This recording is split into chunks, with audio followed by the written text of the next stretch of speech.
Maybe one question before going to the audience, just to kick it off.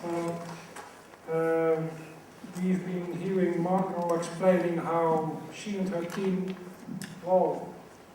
pleaded in public for divergence, discussions in public between colleagues about various issues.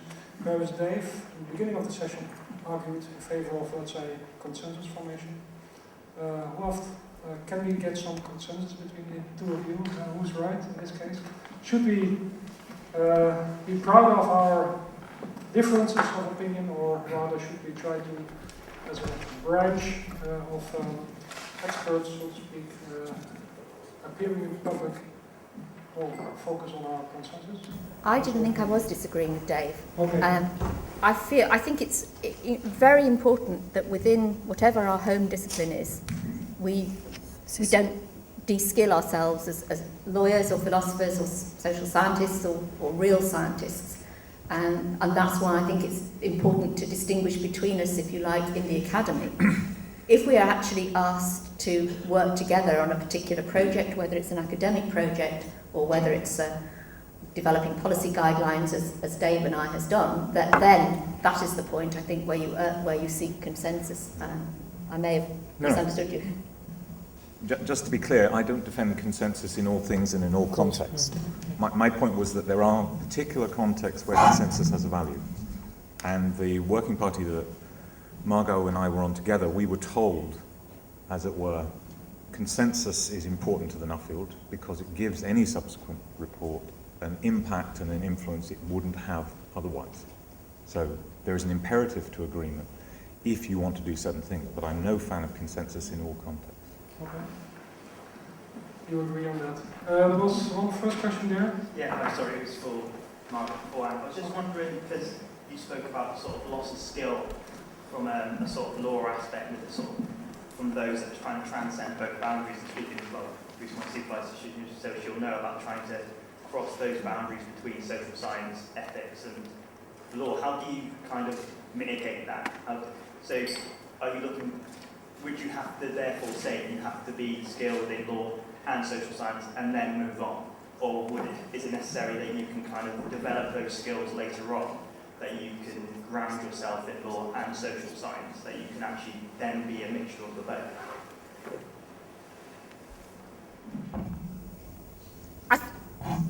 Obviously, I'm speaking from a different perspective, separated by several decades in terms of age.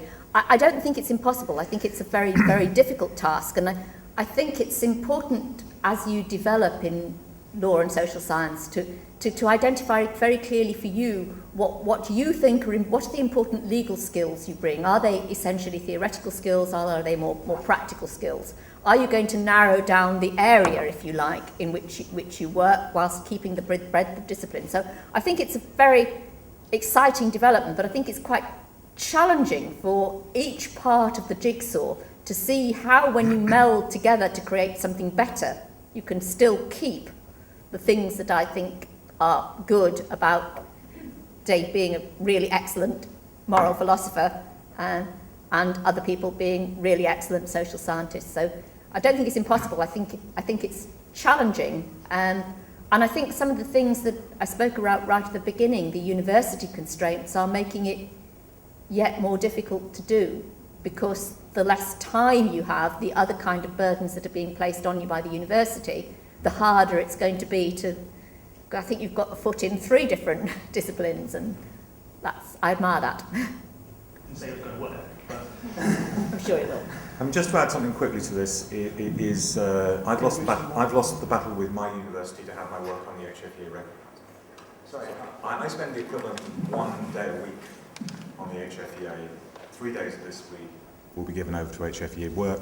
That's not recognised by Lancaster University. Right? It's like a hobby I do in my private time. In the early summer, I was in a very interesting meeting at the Royal Institution, which was hosted by the Chief Government Scientific Advisor. And they were very interested in the whole question of how they could get academic scientists to advise the government. There's a great unwillingness among scientists to do that for a whole series of reasons. One is short-term imperatives, but one is simply that universities don't give that any credence or reward. And I happen to be sitting next to the Pro-Vice Chancellor for Leeds University, who said for the first time that's now going into their appraisal, promotion and work allocation model, because that's the only way you'll get academics to play a policy role. We have enough to do without them spending all our weekends doing policy work. That's a real difficulty. I just want to say, for what it's worth, in Canadian universities it's the opposite. We are militantly encouraged to hang around in as many public things as possible, and we get brownie points, plenty of brownie points for doing that, thankfully. And I mean, on the one solution for you, given that everything is money driven, much more here so than in Canada, and for you as faculty would be probably to just charge government for the time that you spend for them, because it's work in the end, and see how that goes down. Oh yeah, but it's not. I think the Canadian example is really interesting, because I mentioned Will Kinlicker, who's the best political philosopher of his generation, and he could be seconded out of a Canadian institution into government to act as a policy advisor and come back. Now, we don't have the facilities to do that in the UK. We keep policy and academic life too separate. To make it mutually beneficial. Try to speak a little bit more to the microphone. Yes. Any more issues, questions? Søren, and then you, okay? Yeah. Oh, sorry. I had a similar question, in a sense, just to bring the panel. We've talked about different disciplines, but I, like the colleague at the back, I'm supervising PhD students with backgrounds in public health, law, medicine, health promotion, all of which are doing PhDs that would ostensibly be bioethics PhDs, presumably with some legal bent because I am originally a lawyer. But what core competences do you think then we should have in terms of the skills?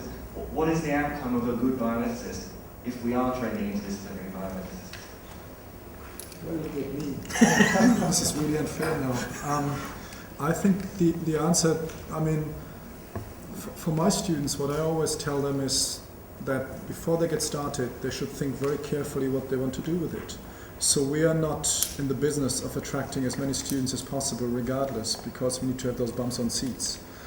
And from that point onwards, it is their responsibility. So it means if they want to do clinical ethics and work in a hospital setting, for instance, I make sure, once I know that they will spend more time in our teaching hospitals with our clinical ethics staff. If I discover that they want to do more policy stuff, then we have a big policy studies institute, and I make sure that they're sort of attached to this, and my objective is just to beef up their CV in such a way that they're employable, because that, to me, is the primary objective for them to spend. Our PhDs are longer than yours. It's like a 4 or 5 year activity. So I want to be sure that when they are going 30, that they're going somewhere. And this means different skills for different career intentions, and this is why we have, when they come into our program, very serious discussions with them as to where they would like to go, and then we tailor it to that extent. Thank you. Søren? Well, I'm sorry I'm not listening to all of the discussion after your paper and vote, because this question is probably most of me, but it's great also for the other two. I completely agree with your analysis that the use of metrics as a tool for discerning quality is problematic, and that we should resist it.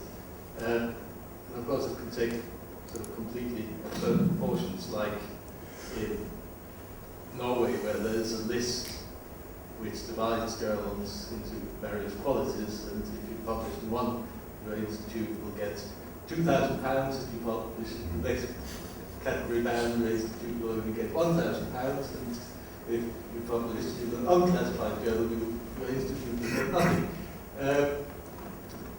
Do you have any concrete ideas to how we should resist this?